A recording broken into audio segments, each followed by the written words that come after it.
தலைவர்கள் அவர்களே, தமிழ் சிந்தனை பேரவையின் தலைமை ஐயா அவர்களே, அதன் உறுப்பினர் அவர்களே, ஆசிரியர் பெருமக்களே, வருங்கால தங்கங்களே, எதிர்கால சிங்கங்களே, ஐம்பூதங்களே, நான்மறை வேதங்களே, என் சொந்த பந்தங்களே, கட்டி கரும்பே, கருப்பட்டி இனிப்பே, பின்னை அளந்த என் அன்னை தமிழே, உங்கள் அனைவரையும் சிறந்தாழ்ந்து வணங்கி எனது உரையை துவங்குகிறேன்.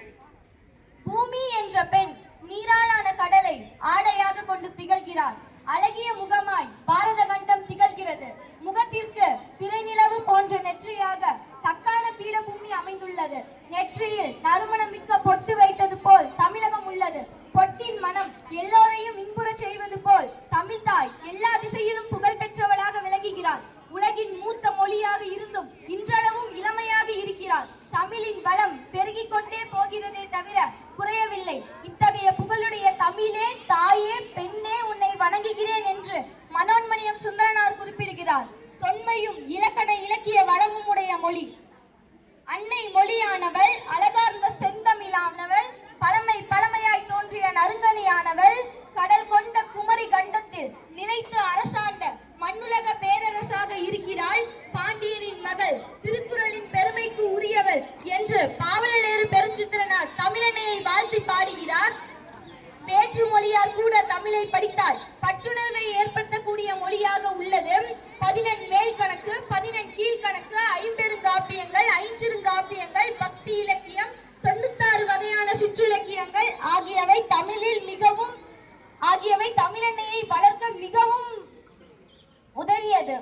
14 மேல் கணக்கு என்பது 10 பாட்டு 8 தொகை ஆகிய நூல்களை கொண்டது. 14 கீழ்கணக்கு அற இலக்கியங்கள் சார்ந்தது. 50 காப்பியங்கள் சிலப்பதிகாரம், மணிமேகலை, சீவக சிந்தாமணி, குண்டலகேசி, வளையாபதி ஆகியவை 50 காப்பியங்களாகும். இவற்றில் சிலப்பதிகாரமும் மணிமேகலையும் இரட்டை காப்பியங்களாகும். திருவாசகம், தேவாரம், திருப்பாவை ஆகியவை தமிழில் உள்ள பக்தி இலக்கியங்கள் ஆகும். கலம்பகம், பிள்ளை தமிழ், உலா, கோவை, பரணி ஆகியவை 96 வகையான சிற்றிலக்கியங்கள் சிலவற்று ஆகும்.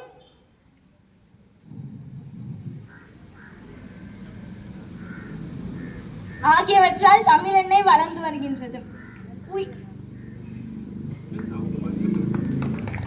உயிரெழுத்தில் தொடங்கி மெய்யெழுத்தை கலந்து உயிர்மெய் எழுத்தாக தொடுத்து செந்தமிழில்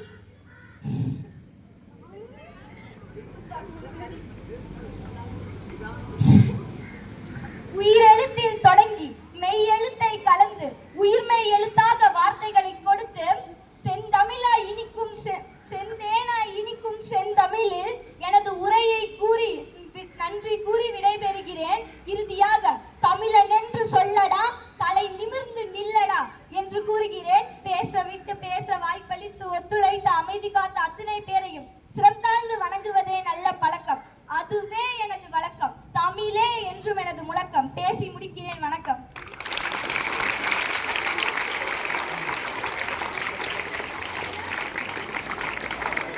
நிறைய சொன்னாங்க, இருந்தாலும் கடைசியாக சொன்ன 3 வார்த்தைகளை சொல்லி முடிப்போம்.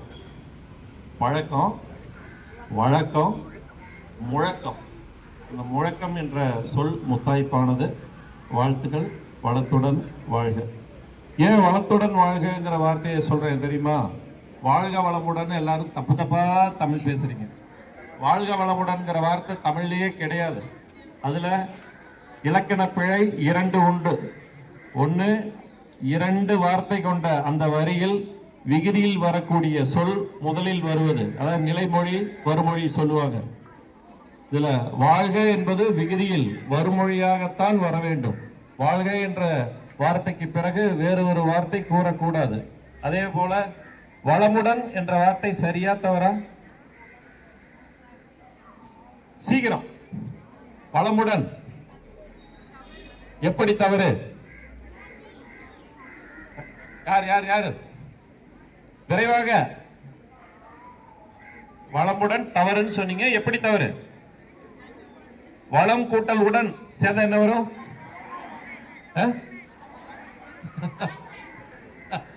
வளம் கூட்டல் உடன் வளமுடன் கிடையாது, வளத்துடன். வளம் கூட்டல் உடன் வளத்துடன்.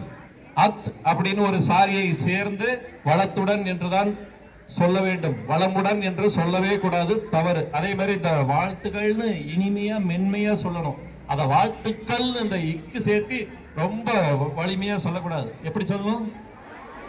வாழ்த்துக்கள், வாழ்த்துக்கள் அல்ல. அதே மாதிரி வாழ்க வளமுடன் அல்ல, வளத்துடன் வாழ்க.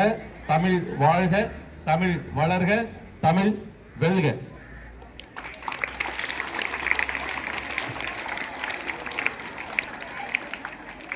இந்நிகழ்வின் அடுத்ததாக நாட்டுப்பண். அனைவரும் எழுந்து நின்று